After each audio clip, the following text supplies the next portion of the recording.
La llamada llegó mientras me abrochaba el abrigo. Lista para salir de casa de mi amiga, contesté sin ver el número, pensando que era un recordatorio rutinario sobre mi prueba cardiológica.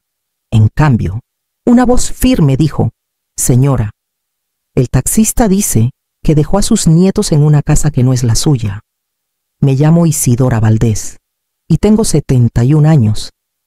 He vivido lo suficiente para reconocer el sonido del peligro cuando habla». Y esa frase me cortó como un cuchillo bien afilado. «Perdón, ¿de qué está hablando?». Apreté el teléfono más contra mi oreja. Mi hija nunca me dijo que puso a mis nietos en un taxi. Ni siquiera estuve en casa esta mañana. Soy la detective Elena Ruiz, de la policía de Veracruz. Continuó la voz. El conductor reportó que dejó a los niños en la dirección que le dieron. Nadie abrió la puerta, y ahora parece que nadie sabe dónde se fueron. Mis rodillas flaquearon. «Detective, le dije a mi hija hace horas que no podía cuidarlos hoy. No estaba cerca de mi casa». Hubo una pausa, de esas que sienten como si el mundo estuviera decidiendo si desmoronarse. «Entonces necesitamos averiguar por qué le dijeron al conductor que usted estaba esperando en el porche», dijo la detective Ruiz. «Estamos revisando su ruta de GPS ahora mismo». Me hundí en el borde de una silla, aferrándome al reposabrazos. Había criado sola a mi hija, Renata, después de que su padre muriera. Ella podía ser exigente, dramática, descuidada, pero amaba a esos niños. Al menos siempre lo había creído. Enviarlos a Osvaldo y Liana en un taxi sin avisarme, eso era otra cosa muy distinta. «Por favor», susurré. «Dígame que están a salvo». «Estamos en eso», dijo. «Quédese junto al teléfono. Podríamos necesitar más información mientras rastreamos la ruta». Cuando la llamada terminó, el silencio a mi alrededor se sintió demasiado cortante, demasiado amplio. Yo no había estado en casa. El taxi nunca llegó a mi puerta, y la policía ya estaba buscando por calles que nunca había oído. Lo único que podía pensar era si el taxi nunca llegó a mi casa. ¿Dónde terminaron mis nietos? La policía aún estaba rastreando la ruta del taxi cuando mi mente me arrastró de vuelta a la llamada de esa mañana, el momento en que todo empezó a inclinarse. La voz de Renata había llegado brillante y afilada, como cuando ya estaba molesta. «Mamá, necesito que te quedes con los niños hoy. Osvaldo tiene una reunión para la feria de ciencias y la escuela de Liana sale temprano. Es uno de esos días caóticos. Por favor, no estoy en casa. Renata», le dije, «estoy al otro lado de la ciudad y no volveré hasta esta tarde. Además, tengo una cita médica que no puedo perder». Un silencio. Luego la culpa. «Siempre ayudas. ¿Por qué no ahora? Te lo dije hace 3 días. Respondí con suavidad. «Esta prueba importa. Me están checando el ritmo del corazón. Y he esperado semanas por la cita. No puedes dar unas horas por tus nietos». Su tono se afiló. «Mamá, sabes que estoy ahogada en el trabajo». «No puedo hoy», dije. La firmeza en mi voz me sorprendió hasta a mí. «Mi salud tiene que venir primero». Exhaló fuerte. No un suspiro más, como una advertencia. «Está bien». La línea se cortó, sin discusión, sin plan B. Solo ese «está bien» cortante. Frío. No había dicho ni una palabra sobre arreglar un taxi, ni un susurro. El recuerdo terminó con el golpe de ese silencio. Y luego, horas después, la llamada de la policía. Mi vecino, Francisco Delgado, se acercó arrastrando los pies mientras salía a esperar novedades. Francisco tenía 68, jubilado del correo, y tenía esos ojos que captaban todo aunque fingiera no ver nada. «Isidora», dijo bajando la voz, «vi a tu hija más temprano. Estaba junto a su carro garabateando algo en un pedazo de papel como si tuviera prisa». Parecía una dirección, pero seguía mirando alrededor como si estuviera nerviosa. Mi estómago se apretó. «¿Viste qué escribió?», negó con la cabeza. Solo que lo escribió rápido, demasiado rápido. La gente comete errores cuando escribe así. Una dirección equivocada, un taxi con niños adentro, Una hija que actuaba como si mi rechazo no significara nada. ¿Por qué se comportaba como si mis límites nunca existieran? En primer lugar, la detective Ruiz llamó de nuevo mientras paseaba por mi sala, aferrando el teléfono como si fuera lo único que me mantenía en pie. Su voz era firme, pero había un peso detrás. Señora Valdés, hablamos con la compañía de taxis. Su hija reservó el viaje a las 8:40 de esta mañana. Mi garganta se apretó. Nunca me lo dijo. Le dijo al conductor. Continuó Ruiz, leyendo de sus notas. Mi mamá está esperando afuera. Solo déjelos. Presioné la mano contra mi pecho. Yo no estaba cerca de mi casa. Por eso lo tratamos como un abandono inseguro, dijo. La dirección que dio era manuscrita. El despachador dijo que parecía borrosa. Difícil de leer. Una segunda voz se unió a la llamada. Alguien de la compañía de taxis. Señora. El conductor trató de llamar a su hija. No contestó. Dio vueltas a la cuadra varias veces. Dijo que los números de la casa parecían mal, pero los niños seguían diciendo que se suponía que verían a su abuela. Entonces los dejó de todos modos. Mi voz se quebró. Entró en pánico, admitió el despachador. Encontró una casa con el mismo número en una calle cercana. Pensó que quizás la letra estaba mal. La detective Ruiz tomó el control. Lo clasificamos como menores desaparecidos. Señora Valdés, oficiales están revisando ambas calles. La habitación se inclinó. Me hundí en una silla, cubriéndome la boca. Osvaldo tenía 10, Liana 7. Lo suficientemente grandes para sentir miedo, pero demasiado pequeños para saber qué hacer con él. Mi hija los había enviado como si fueran paquetes, no niños. Dígame qué puedo hacer, susurré. Mi voz temblaba, pero me forcé a respirar, a quedarme presente. Desmoronarme no los ayudaría. Necesitamos cada detalle sobre el estado de ánimo de su hija esta mañana, dijo Ruiz, y cualquier cosa que el conductor pueda recordar. Me sequé la cara con manos temblorosas. Les digo todo. Mientras Ruiz explicaba los siguientes pasos, una pregunta latía debajo de sus palabras, un detalle que el conductor aún no había compartido. Algo que recordaba pero no quería decir, algo que mi hija convenientemente omitió. La detective Ruiz insistió en que fuera con ella al lugar donde el taxista decía haberlos dejado. En el momento en que doblamos en la calle angosta, mi pulso latió fuerte contra mis costillas. Nunca había estado ahí en mi vida. Las casas eran dúplex, viejos, pintura descascarada, porches hundidos, ventanas tapadas con cartón.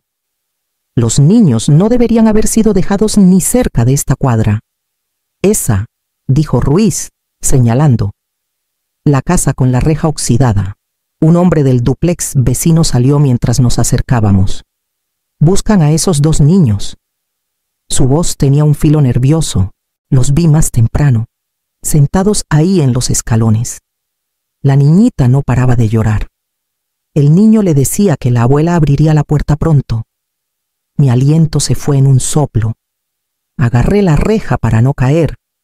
La detective Ruiz me estabilizó el codo. Señora Valdés, respire. Estamos aquí. Nosotros nos encargamos. Otra vecina, una mujer con delantal espolvoreado de harina, llamó desde su puerta. Yo también los oí. Golpearon varias veces. Pobrecitos. Pensaban que alguien vivía ahí. Nadie vive, agregó el hombre en voz baja. El lugar está vacío desde el invierno pasado. Un dolor agudo me atravesó el pecho, apretando como una pinza. Presioné la mano sobre mi corazón, deseando que se calmara. No ahora. No cuando mis nietos necesitaban cada gota de fuerza que me quedaba. Siéntese, ordenó Ruiz con suavidad. No se me va a desmayar hoy. Un oficial corrió con una tableta. Detective, necesita ver esto. Cámara de la tienda de la esquina. La pantalla mostró el taxi llegando, los niños bajando, y el carro alejándose casi de inmediato, ido en segundos. Sin dudar, sin checar la puerta, sin esperar a ver si aparecía un adulto, apenas se detuvo. Murmuró Ruiz. Ampliamos la búsqueda 2 cuadras completas. Ahora, los oficiales se dispersaron. llamando unidades de distritos cercanos. Radios crepitaron, motores rugieron. La gente salió a los porches, sorprendida por el enjambre repentino. Mientras la búsqueda se extendía, una pregunta temblaba a través de mí. Cruda y eléctrica, si ese taxi desapareció tan rápido, ¿quién alcanzó a mis nietos antes de que el mundo se cerrara sobre ellos? La búsqueda apenas había empezado cuando el radio de la detective Ruiz crepitó. Una voz llegó, urgente y sin aliento. 2 menores localizados, a salvo. 2 cuadras al este, cerca de la lavandería en la calle Independencia. Mis piernas casi cedieron. Ruiz me guió de vuelta al carro y manejamos la distancia corta en silencio, mi aliento apretado, mi pulso inestable. Fuera de la lavandería, una mujer de unos 40 nos hizo señas. Estaban sentados en la banqueta. Dijo, la niñita lloraba. No podía dejarlos así. Y entonces los vi. Los hombros de Osvaldo estaban rígidos, su barbilla temblando a pesar de sus esfuerzos por ser fuerte. El rostro de Liana estaba manchado, surcado por lágrimas secas. Abuela, gimió en el momento en que me vio. Corrió a mis brazos, aferrándose tan fuerte que sentí su temblor. Golpeamos y golpeamos, pero no abriste la puerta. ¿Hicimos algo malo? No, mi amor, susurré, envolviéndola con ambos brazos. No hicieron nada malo. Osvaldo se acercó. Tenía 10, pero sus ojos de repente parecían más viejos de una forma que ningún niño debería. Mamá dijo que tendrías que quedarte con nosotros si ya estábamos ahí, dijo en voz baja. Dijo que solo estabas siendo dramática con tu cita. Su voz se quebró en la última palabra. Mi garganta se cerró. Esa sola frase perforó más profundo que cualquier cosa que la detective Ruiz me hubiera dicho. Renata no había entrado en pánico. No había malentendido. Lo había planeado. Lo siento tanto, susurré a ambos. Nada de esto es culpa de ustedes. Los pusieron en una situación terrible. Una mujer en un blazer gris pizarra se acercó, mostrando una placa. Señora Valdés, soy Daniela Correa, de Protección Infantil. Necesitamos hablar sobre qué sigue. Liana apretó su agarre. Osvaldo se acercó hasta que su hombro presionó el mío. La detective Ruiz intervino. Daniela. Los niños fueron abandonados sin un guardián confirmado presente. Necesitaremos declaraciones inmediatas. Daniela asintió. Y necesitaremos hablar con su madre. Sostuve a mis nietos mientras los oficiales documentaban la escena.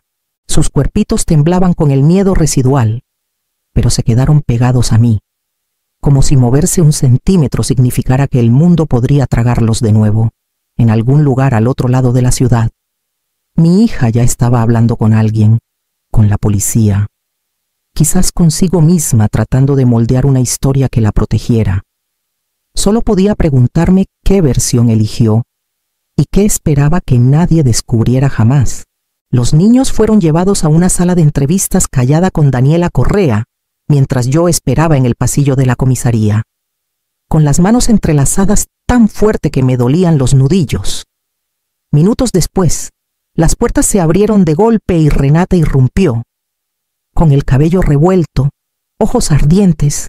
¿Dónde estabas?, gritó en el momento en que me vio. Estuvieron en tu casa más de 1 hora, deberías haber estado ahí. La detective Ruiz se interpuso antes de que pudiera hablar. Señorita Valdés, su madre le dijo esta mañana que no estaba en casa. Eso no era excusa, espetó Renata. Siempre ayuda, deberías haber estado ahí. Mamá, ¿sabes que Ruiz levantó una mano? Deténgase ahí. Sus hijos fueron dejados sin supervisión en un área peligrosa porque usted arregló un descenso de taxi no autorizado. Esto es una investigación por poner en riesgo a menores. Renata se congeló, su ira parpadeando en algo como miedo. Poner en riesgo, eso es ridículo. Arreglé transporte. Se suponía que irían a la casa de mi madre. Y le dijo al conductor, dijo Ruiz, leyendo de su tableta. Mi mamá está esperando afuera. Solo déjelos y váyase. Nunca dije eso, susurró Renata. La puerta de la oficina de entrevistas se abrió. Un oficial le dio a Ruiz una transcripción impresa. Declaración grabada del conductor. Confirma que insistió. También pagó extra por una parada rápida sin esperar, sin verificar. El rostro de mi hija se descoloró. «Está mintiendo». Daniela Correa se acercó, con voz calmada pero firme. «Señorita Valdés, por las circunstancias, sus hijos no pueden volver a casa con usted hoy. Deben ser colocados con un adulto seguro mientras continúa la investigación». «¿Adulto seguro?», se burló Renata. «Quiere decir mi madre, la mujer que los abandonó esta mañana». Las palabras pegaron fuerte, pero Daniela no se inmutó. Su madre no abandonó a nadie. Comunicó claramente que no estaba disponible. «Usted tomó una decisión que puso a sus hijos en peligro». Daniela se volvió hacia mí. «Señora Valdés, ¿está dispuesta a aceptar colocación temporal?». Mi corazón latió dolorosamente demasiado rápido, demasiado inestable. Pensé en mis medicamentos, mis límites, mi edad. Luego miré por la ventana de vidrio a Osvaldo y Liana, sentados juntos, aún pálidos por el miedo. «Sí», dije, «por supuesto». El grito de Renata rasgó el pasillo. «Me están robando a mis hijos». Di un paso atrás mientras se lanzaba adelante, su voz quebrándose. «Siempre los quisiste. ¿Quieres que todos piensen que soy una madre terrible?». Los oficiales la contuvieron suavemente mientras se debatía, gritando acusaciones que ya no aterrizaban en nadie más que en ella misma. Porque en ese momento, bajo esas luces fluorescentes, con evidencia apilada en su contra, Renata por fin se dio cuenta de la única verdad que no podía manipular, torcer o huir. Sus mentiras ya no eran un escudo, se habían convertido en un arma, y ella era la que estaba parada frente a la hoja. Las entrevistas de protección infantil se extendieron a los días siguientes, cada una pelando otra capa que Renata esperaba que nadie examinara jamás. Daniela Correa se sentó frente a mí en la mesa de mi cocina, con su carpeta ya gruesa. «Tenemos múltiples relatos de que este no fue el primer incidente», dijo su vecino, el señor Delgado. Reportó ver taxis dejando a sus nietos más de una vez. Francisco había dicho la verdad. Aún podía oír su voz callada de antes. «Los vi varias veces. Isidora, pensé que lo sabías». No lo sabía. Y ese conocimiento pesaba en mi pecho. Daniela continuó. «Los niños admitieron que su madre a veces los envía a lugares sin checar si alguien está realmente presente. Intenté estabilizar mi respiración, pero el estrés apretaba fuerte. Estoy dispuesta a cuidarlos. Haré lo que requieran», como si lo hubiera invocado mi propio cuerpo. Un aleteo leve corrió por mi pecho, un eco de la arritmia que aún aprendía a manejar. Crucé las manos para esconder el temblor. Daniela lo notó de todos modos. «Señora Valdés, también necesitamos abordar su condición cardíaca». Osvaldo, que había estado coloreando en la encimera, levantó la vista de golpe. «La abuela está bien». Liana se acercó más a mí, tocando mi codo. «Toma su medicina. Es fuerte». La expresión de Daniela se suavizó. «Sé que quieren a su abuela, pero tenemos que asegurarnos de que pueda cuidarlos de forma segura». La habitación se aquietó. Los niños me miraron, esperando, necesitando que fuera firme, aunque me sintiera cualquier cosa menos eso. Hablé con mi cardiólogo, dije finalmente. Proporcionó documentación. Mi condición es estable. También creé un plan de respaldo. Mi hermana, Rosalía, está disponible para emergencias, y mi vecino Francisco aceptó ser listado como apoyo secundario. Daniela leyó la carta del doctor, con rostro indescifrable. Asintió despacio. «Esto ayuda, muestra preparación y conciencia, pero el tribunal aún revisará ambos hogares». El lápiz de Osvaldo resbaló de su mano. Liana se inclinó a mi lado. Daniela cerró su carpeta. «Hasta que recibamos la decisión del juez. Los niños se quedan aquí. Esa parte es segura». Sus palabras deberían haberme aliviado, pero una nueva tensión se enroscó en mi estómago.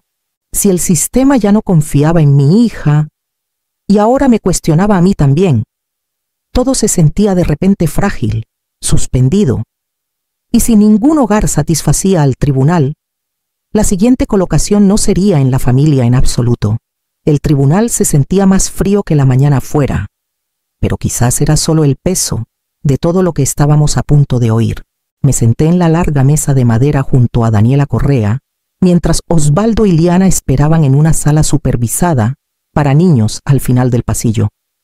Mis manos temblaban en mi regazo, pero mi voz, cuando la necesitara, se mantendría firme por ellos. Renata entró con su abogada, barbilla alta, ojos rojos pero desafiantes. No me miró. Miró al juez como si aún creyera que podía ordenar al mundo rearranjarse a su favor. Su señoría, empezó su abogada. Mi clienta experimentó estrés laboral extraordinario. Esto fue un malentendido, un error, no negligencia. Renata asintió vigorosamente. Pensé que mi madre estaba en casa. Pensé que me estaba ignorando de nuevo. Nunca quise. El juez Ramírez levantó una mano. Examinaremos la evidencia. Señorita Valdés, no suposiciones. La detective Ruiz se acercó al estrado primero. Habló con precisión calmada, describiendo la dirección manuscrita, el testimonio del conductor y la velocidad del descenso. Leyó en voz alta la declaración del conductor. La madre insistió en que la abuela estaba esperando afuera. Pagó extra por irse rápido. La mandíbula de Renata se tensó. Ese conductor miente, murmuró, demasiado alto. Después vino Daniela. Esto no fue un incidente aislado, dijo. Tenemos reportes de familia extendida, quejas sobre descensos inesperados, taxis llegando sin aviso, y la madre inlocalizable después. Un murmullo cruzó la sala. Los hombros de Renata se endurecieron, su confianza quebrándose. Mi clienta estaba abrumada, insistió su abogada.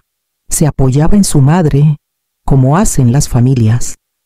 El juez Ramírez se inclinó adelante. El apoyo no es el problema. La seguridad sí. Estos niños fueron abandonados en una casa desocupada, en un barrio peligroso. Su abuela no fue notificada en ningún momento. La madre fabricó una historia para el conductor. Estas no son acciones de alguien simplemente abrumada. El rostro de Renata se arrugó de ira e incredulidad. No pueden quitarme a mis hijos, susurró.